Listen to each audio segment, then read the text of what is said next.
સુરત શહેરના પાંડેસરા વિસ્તારમાં ધોરણ 9ની વિદ્યાર્થીની સાથે દુષ્કર્મ કરનાર આરોપીને પોલીસે પકડ્યો। સુરત શહેરના પાંડેસરામાં ધોરણ 9ની વિદ્યાર્થીનીને ઝાડી ઝાખરામાં લઈ જઈ પરિચિત યુવકે દુષ્કર્મ આચર્યું। પાંડેસરા પોલીસે આરોપી હિમાંશુ યાદવની ધરપકડ કરી।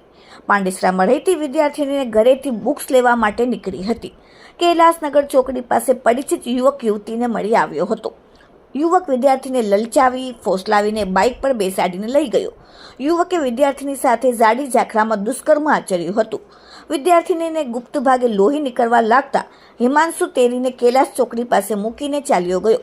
વિદ્યાર્થીની ઘરે પહોંચતા પરિવાર લોહીથી લથપથ કપડાં જોઈને ચોંકી ઉઠ્યા હતા। પરિવારે વિદ્યાર્થીનીને પૂછતા દુષ્કર્મ થયું હોવાનું છુપાવી માસિક આવ્યું હોવાનું જણાવ્યું। પરિવારે વિદ્યાર્થીનીને સારવાર માટે હોસ્પિટલમાં લઈ જતા વિદ્યાર્થીની સાથે દુષ્કર્મ થયું હોવાનો ખુલાસો થયો હતો। પરિવારે પાંડેસરા પોલીસનો સંપર્ક કરી ફરિયાદ નોંધાવી। પોલીસે તપાસ કરતા પડોશમાં જ રહેતા યુવકે વિદ્યાર્થીની સાથે દુષ્કર્મ કર્યો હોવાનો ખુલાસો થયો। પોલીસે આરોપી હિમાંશુ યાદવ વિરુદ્ધ દુષ્કર્મ સહિત પોક્સકો એક્ટ હેઠળનો ગુનો નોંધીને કાર્યવાહી હાથ ધરી। Bureau report, daily India TV, Surat. પરમ દિવસે પાંડેસરા પોલીસ સ્ટેશનની હદમાં એક પોસ્કોનો ગુનો દાખલ થયેલ છે।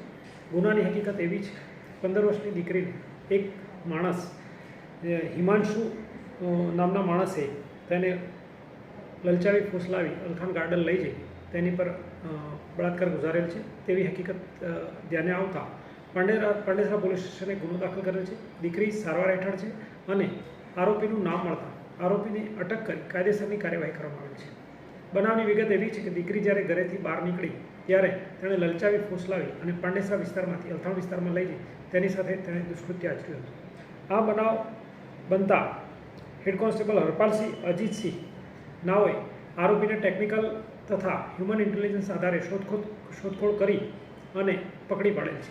આરોપી છેલ્લા 2 મહિનાથી ગુજરાત ખાતે રહેવાવેલ છે। એ પહેલાં યુપી રહેતો હતો અને હાલ પડોશમાં જ રહેતો હોય દીકરીએ તેનો શરૂઆતના સ્ટેજે ભરોસો કરેલો, જે ભરોસાનો દુરુપયોગ કરી આ વ્યક્તિએ દીકરી સાથે ખોટું કામ કરેલાનું જણાઈ આવેલ છે।